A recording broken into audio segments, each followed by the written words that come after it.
After Westmeath won their first ever New York Intermediate Football final last Sunday, I caught up with manager Michael Caterson and trainer Alan O'Mara to talk about their historic victory. For a full match report and exclusive photos, check out thelonghallpodcast.com. Lads, 4 years in the making, probably longer than that. It was your fourth final in a row. You controlled the whole game. Let's talk about the club afterwards, but first of all, the game. 2 goals and what was it? 11 points to 7 points. You probably you led in the first half, got two good goals, and I don't think the Manhattan Gales ever got into it. Yeah, it was a great performance from our lads. So we've been working away at this since March. They've done a lot of training individually, collectively. Hasn't always been easy keeping things together during everything that's going on in the world. And one of the things we always tried to preach to lads was just to enjoy football and to enjoy the escapism of it. And I think you saw a team today that knew what they wanted to do, wanted to express themselves, play with a smile on their face, and I think we're both very, very proud of how they performed. Were you surprised that it was the think it would have been closer today? We were expecting, because they actually beat us early on in the season, so we were expecting a hard game, but we've had a very strong bench this year. We've a very strong squad, so we knew if we played our game we would win. Yeah, obviously I played against you this year and I thought it was going to be a lot closer than it was today. I don't think Manhattan Gales were at the race at all. A few things went against them, but you were in control. You got that early lead and I don't think that you weren't stopping from there, but you were very economical with the ball, very efficient. You must be very pleased with that overall team performance. Yeah, how can you not? It was more or less a perfect game. We've been asking them to do it all year, and they done it in the final. So I know there's plenty of fellas involved in the backroom staff there, Moore, Mick Stones. Tell me about the Westmeath club and how much this means to Westmeath. For people like Tom Nugent and all who've been here for years, this club's lost 3 finals in a row to Sligo, Rangers and Brooklyn. I was part of all them their squads. It's been a hard run. We've keep coming back every year, knocking on the door. We've started this year, we brought this man in. He's the game changer. His training is absolutely unbelievable, and we just had a good, nice, tight squad, gelled, and we just move on. Tell me about the club itself. You have a couple of teams there, and you're just after a junior hurling team that's going to be in the junior hurling final.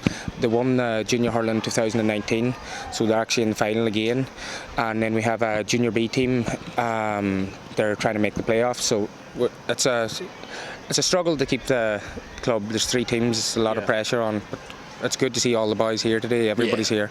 And what's the training regime? Because I like to ask that, because I know myself it's hard to get players out here because we were working whatever. Do you train together? Intermediates? This year we would have done a lot of Strava and stuff, and boys doing it individually. What's that? It's an app, a running app. So it was kind of really good to kind of police themselves, because if you're doing the running, I want to do it and it was competitive. So that was how we started. Then we started team training down Randall's Island. 2 nights a week, and we always kept the numbers steady the whole way through the year, so it was Geez, fantastic. So just tell me, I know you've got the best jerseys, the best kit that I've ever seen. All I see on the Westmeath Instagram page is training jerseys, away jerseys, third team jerseys. Mick Stones there is another man who's heavily involved with it. We're a great club for gear, so we're. And where are all your players from, lads? Are you just a mixture, and I suppose just to come back to what you said about training here, at the end of the day, this is football in New York, so we know and accept that it's not always, it's lucky if it's lads' third priority at times. So what we wanted to do was always just make it enjoyable, make it an environment they could enjoy playing their football, connect with each other, have a good time, and also get fitter. That was we took it in turns to make sure they were getting fitter, but just a place to come together to connect, to enjoy being with each other. And there's a huge Westmeath cohort amongst the group. I mean, there's a gang of Moors there: Gary, Darren, Garrett, Sean. There's the Stones, there's Adam and Sean. You know them better than I do. There's a strong, and I mean, for the Westmeath club here in New York, it's important. I think it's important to have that core from your home base. I mean, the lads have done. Michael's done a lot of work over the years. John Moore's done a lot of work over the years to bring people together. And we just always wanted it to be a place where they can come together, they can reconnect, you feel a bit at home, but also have some fun, play, and enjoy our football. And there's a couple of lads around from different counties. Forgot Keith Scally there. He's played with Westmeath at home. He's a real leader for us.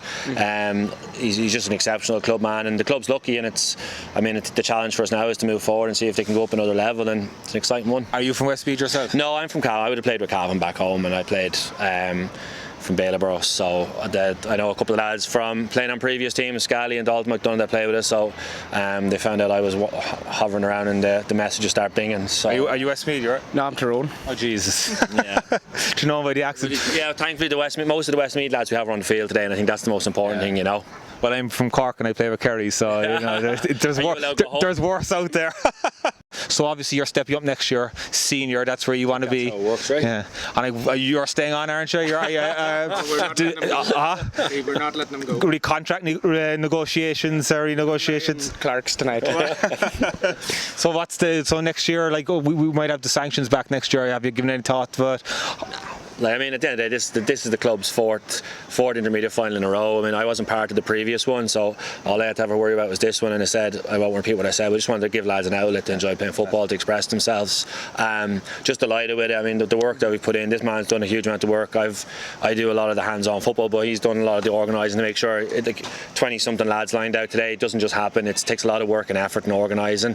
So I think the club should be very proud of the people that they have involved, what they've put together. And next year, listen, the winter will come around and we'll roll around next year, and I'm hoping the lads will want to come back and do it again. And it's, as I said, I've said it before, I'll say it again, it's to make it's a place they can come to get fitter, they can enjoy themselves, to connect, and we'll do that, and we'll try and step up. And for sure, Westmeath will be back in this club. I think will be in New York for a long time to come.